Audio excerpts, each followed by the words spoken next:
आज से लगभग 5000 वर्ष पूर्व एक स्वर्णिम युग था।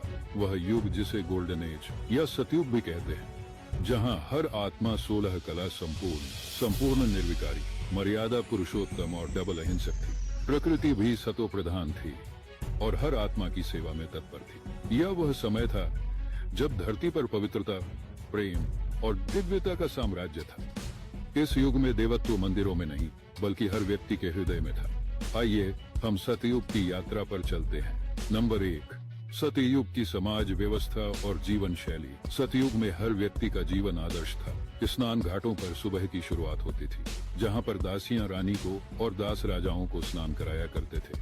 पास में स्थित श्रृंगार गृह पर राजा रानियों का श्रृंगार होता था। श्रृंगार के आभूषण कपास की तरह हल्के और सुंदर होते थे। हर राजा और रानी का श्रृंगार दिव्य और भव्य होता था। नदियां अमृत के समान जल प्रदान करती थी। भोजन शुद्ध और प्राकृतिक था और दूध के बेक किए हुए पकवान बनाए जाते थे। नदियों के तटों पर महल हुआ करते थे। सतयुग के महल केवल वास्तुकला का चमत्कार नहीं थे, वे प्रकृति और मानव रचना का अद्भुत मेल थे। इन महलों की दीवारें सोना और एक विशेष पारदर्शी धातु से बनी होती थी, जो रात में चंद्रमा की रोशनी को पूरे महल में प्रतिबिंबित करती थी। इससे महल दिव्य प्रकाश से जगमगा उठते थे और यह प्रकाश केवल सौंदर्य नहीं, लेकिन पवित्रता का भी प्रतीक था। नंबर 2, सतयुग में जन्म और अंतिम संस्कार की प्रक्रिया।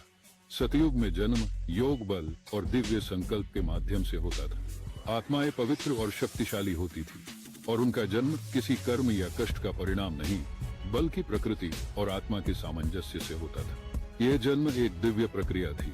हर घर में सिर्फ 2 ही बच्चे जन्म लेते थे, एक राजकुमार और एक राजकुमारी। सतयुग में मृत्यु की बात करें तो मृत्यु भी दिव्यता का हिस्सा थी।